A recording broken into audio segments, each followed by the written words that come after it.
कुछ नाकामयाब लोगों के पास ऐसी डिक्शनरी है, पता नहीं कहां से लाए हैं। उनके पास तुम्हारी हर बात का शानदार जवाब होगा। खुद पे जीतना बहुत जरूरी है। लोगों की बातों का प्रभाव तुम पे नहीं पड़ना चाहिए, तुम्हारी बातों का प्रभाव लोगों पे पड़ना चाहिए। लेडीज एंड जेंटलमैन, लोगों की परवाह करते तो दुनिया कभी शीर्ष पे नहीं पहुंचते वो लोग जो शीर्ष पे पहुंचे हैं। ये स्लाइड तुम्हारे लिए है बस।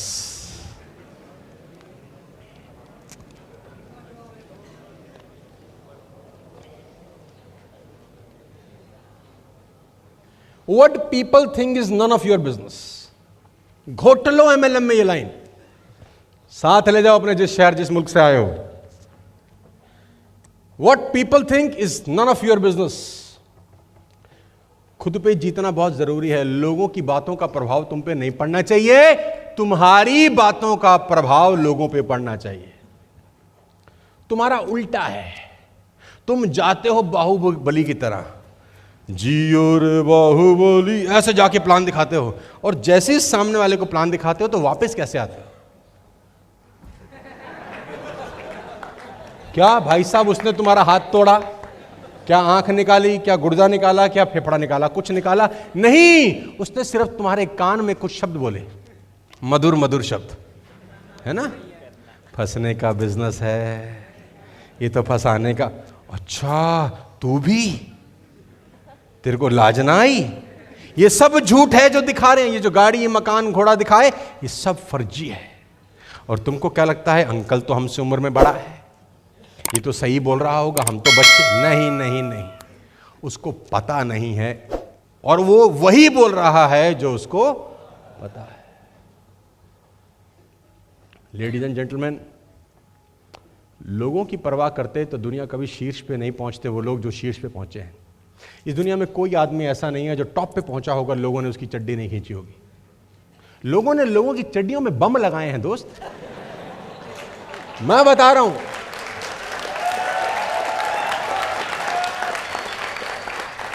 खाली बम नहीं लगाए, उसका रिमोट भी अपने हाथ में रखा है। बस यही कसौटी है। आसान तो है ही नहीं। बाहर जाएंगे, लोग बोलेंगे, बात करेंगे, तुम्हें गीता ज्ञान पे लेंगे। एक ही बात बोलना, we will meet after 3 years। तू तेरा काम कर भाई, तुझे तेरा काम मुबारक हो। हम तेरे काम के लिए कुछ गलत नहीं बोल रहे, तू हमारे काम के लिए कुछ गलत मत बोल। We will meet after 3 years and we will see the difference. और आप बताइए, इंस्पायर हुई TSS वेस्टेज के उन लीडर से जो मात्र अभी 18 साल के बच्चे हैं, जो 1.5 लाख रुपए महीने का रेवेन्यू ले रहे हैं। यहां से 1.5 लाख रुपए महीने का चेक है 18 साल के बच्चों का। अब यही तो प्रॉब्लम है साला। 18 साल का बच्चा उस आदमी को प्लान दिखा रहा है जिसकी उम्र 50 बरस हो गई है, जिसका 70,000 रुपए का सैलरी है। अब उसके पेट में तो दर्द होना स्वाभाविक है। अब वो कैसे मान ले कि ये वो तो साला अपने सारे गणित लगाएगा कि नहीं बिटिया देखो, ये शुरू शुरू में आते हैं पैसे। एक नया डायलॉग मारेगा फिर। मुझे भी बोलते थे शुरू शुरू में आएंगे, तो मेरे को 6 महीने आए। मैं उनके पास गया, मैंने कहा अब तो 6 महीने हो गए, बस अब तो बंद ही होने वाले हैं, शुरू खत्म, तेरा हनीमून पीरियड खत्म हो गया है बेटा। अब फिर साल बाद उन्हीं लफंगों के पास फिर गया मैंने बोला भैया अब तो साल हो गया, बोरिया बिस्तरा समेटने की तैयारी कर लो। साल ही आते हैं, 2 साल ही आते हैं, 3 साल, 5 साल, 10-20 साल हो गए मुझे, आए जा रहे हैं साला, आए जा रहे हैं। मैं उन लोगों के पास बोलता हूं भाई 20 साल हो गए, अब तो तुझे ही आ सकते हैं बस।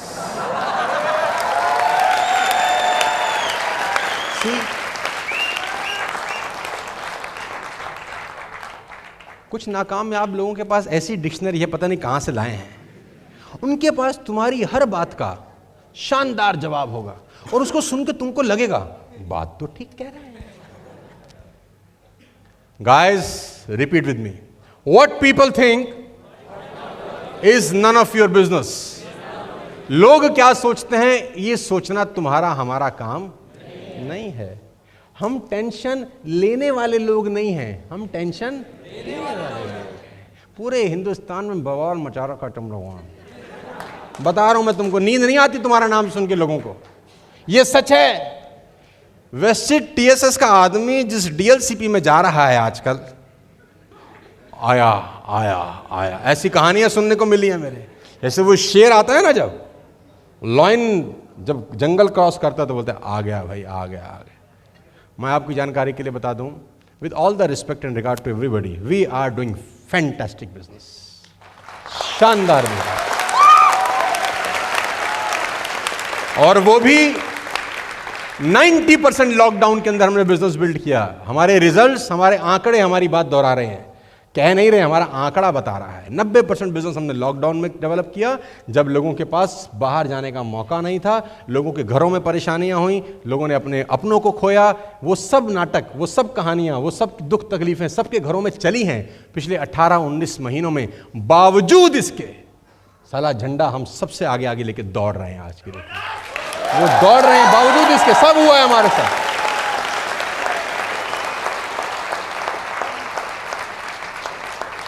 और ये आसान नहीं था, पिछला कोविड आसान नहीं था। आई लॉस्ट माई फादर, मतलब मैं कहीं और नहीं जाता, I lost my father, I lost my sister in law. और एक दिन के गैप में 3 मई को my sister in law got expired, 4 मई my father expired.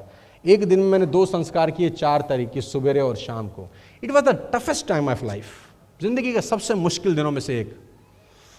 My wife was hospitalized due to severe covid condition, score 24 out of 25, 95% lungs damage थे। 27 दिन आईसीयू में बायपैक की मशीन के ऊपर, ऑक्सीजन 60-65, और 27 दिन में वो हॉस्पिटल में जाता था उस कोविड वार्ड के अंदर, जहां पर 40-30 के आसपास बेड थे उससे मिलने के लिए। तब जब घर में 2-2 क्रीमेशन में कर चुका हूं, और तीसरे व्यक्ति को मैं देख रहा हूं, मुझे लग रहा है बचना इसका नामुमकिन है, पता नहीं बचेगी कि नहीं बचेगी। और उस दौर के अंदर जो मोटिवेशन था ना, जिसको हम दुनिया में बताते हैं, एक बार तो ठंडा पड़ जाता है आदमी का कि यार ये साला ये क्या हो रहा है। और मेरे दोस्त मेरे पास आ नहीं सकते क्योंकि कंडीशन कुछ ऐसी है। कोई रिश्तेदार आपके हेल्प नहीं कर सकता, फिजिकली आप मिल नहीं सकता आपसे, आपको सपोर्ट नहीं कर सकता, तो आपको जो झेलना है खुद झेलना है। ऊपर से आपको खुद को सीवियर कोविड है। माई सीटी स्कोर वॉज 18 आउट ऑफ 25, यानी 80%। हमारा मामला भी साफ था। सो उस कंडीशन के अंदर हॉस्पिटल भाग रहे हैं, दौड़ रहे हैं, वो सब मैनेज कर रहे हैं। तो मेरे दोस्त मुझे फोन पे पूछते थे कि भाई बहुत बुरा हुआ, हमने सोचा नहीं था तेरे साथ ऐसा हो जाएगा। तो मैं उस वक्त भी उनको मुस्कुरा के बोलता था कि भगवान की मेरे पे बड़ी कृपा है। तो बोलते तू पागल है। मैं बोलता था वो मेरे को जो भी देता है होलसेल में देता है, सुख भी होलसेल में दिए, और जब दुख दे रहा है होलसेल में तो मुझे शिकायत करने का कोई अधिकार नहीं है। सुख भी होलसेल में दिए, दबा के दिए उसने, तो कोई टेंशन नहीं है। तो वो 1.5 महीना बहुत टॉर्चर का था, बहुत डिप्रेस था, लेकिन फिर बाउंस बैक किया, फिर वापस आए बाजार में, उसी काम में लग गए जिस काम के लिए भगवान ने हमको पैदा किया है, और वो है लोगों की जिंदगी में कुछ प्रभाव डाल देना। बाकी उनकी नियति है। What people think is none of your business। लोग आपको जीने नहीं देंगे दोस्त, और आप वो काम करने निकले हो जो कोई नहीं करता। आप आंख में आंख डाल के उस करोड़पति आदमी को बोल रहे हो कि मर्सिडीज सिर्फ तेरी चौखट में नहीं मेरी चौखट पे भी खड़ी होगी। तो एक तकलीफ है उनको इस बात से भयंकर तक, ये कल का लौंडा हमसे ऐसी बात कैसे कर रहा है, यही तकलीफ है उनको। तो फिर वो तुमको बहुत सारी कहानियां सुनाएंगे कि तुमको ये बिजनेस क्यों नहीं करना चाहिए।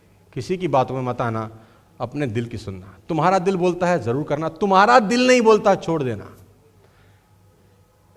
किसी से पूछने का जरूरत, तुमको अच्छा नहीं लग रहा तो क्या किसी से पूछने का जरूरत है? नहीं, मत करो। और तुमको अच्छा लग रहा है तो क्या किसी से पूछने का जरूरत है? Do it. ये माहौल, ये आलम, ये शानदार हुजूम या इस बात का संकेत नहीं दे रहा कि हम हिंदुस्तान में बहुत कुछ बड़ा बदलने करने जा रहे हैं? ये हुजूम, ये माहौल, ये ट्रेनिंग्स, ये प्रोग्राम्स पूरे हिंदुस्तान में आपको इस बात की आहट नहीं दे रहे कि आने वाले साल के बाद 1-1 लाख लोगों का प्रोग्राम हम लोग टीएसएस वाले करने जा रहे हैं? आपको एहसास नहीं हो रहा क्या? मुझे तो एहसास हो रहा है, मुझे तो उसकी खुशबू अभी से नजर आ रही है। I am smelling all these activities. मुझे आज भी मुझे वो विजन अभी भी नजर आता है कि 2, 3, 4, 5 लाख लोगों का प्रोग्राम हो रहा होगा, और स्टेज पे मर्सिडीज, BMW, ऑडी, जैगवार की बाढ़ आ रही होगी। और मुझे खुशी होगी उस दिन जब 12वीं के बच्चे, फर्स्ट ईयर के बच्चे साला मर्सिडीज लेके आएंगे यहाँ। मजा आएगा साला उस दिन। मेरे को एक आदमी ने बोला कि तुम सपने दिखा रहे हो। तो मैंने बोला सपने दिखाना पाप है क्या? सपने दिखाना इस दुनिया का सबसे पुण्य का काम है। कि हम उस आदमी को अपनी आंखों से वो दिखा रहे हैं जो वो खुद की आंखों से नहीं देख पा रहा। इससे अच्छा काम क्या होगा? किसी ऐसे आदमी को सड़क पार करा रहे हैं जो अपने आप से सड़क पार नहीं कर पा रहा। इससे अच्छा कोई काम है इस दुनिया के अंदर? तो ये काम आपके सुपुर्द है दोस्त। ये बैटन आज आपको दिया जा रहा है कि आगे चले, इसको आगे लेके जाएं और सिर्फ अपनी जिंदगी में फर्क नहीं, आने वाली जनरेशन की जिंदगी में फर्क पैदा करने की जिम्मेदारी है आप लोगों के ऊपर। ये सिर्फ लाख, 2 लाख, 5 लाख रुपए कमाने की बारी नहीं है। मैं इसको और बड़े प्रोस्पेक्ट में देख रहा हूं। मैं ये देख रहा हूं कि हिंदुस्तान में आज भी लोग पैसे को स्ट्रगल कर रहे हैं। 5,000, 4,000, 10,000 की नौकरी कर रहे हैं। 12,000 रुपए की नौकरी करता था वो सत्येंद्र जैन, जो गेट कीपर था। एक सोसाइटी, गुड़गांव की एक सोसाइटी के आगे एक गेटमैन जो दरवाजा खोलता था, किसी की गाड़ी अंदर जाती थी, नोट बनाता था कि कौन सी गाड़ी अंदर गई है, रजिस्टर पे लेकर 12,000 रुपए की नौकरी करता था। क्या बात है! 86,000 का चेक है उसका लास्ट मंथ का, उसी गेटमैन का।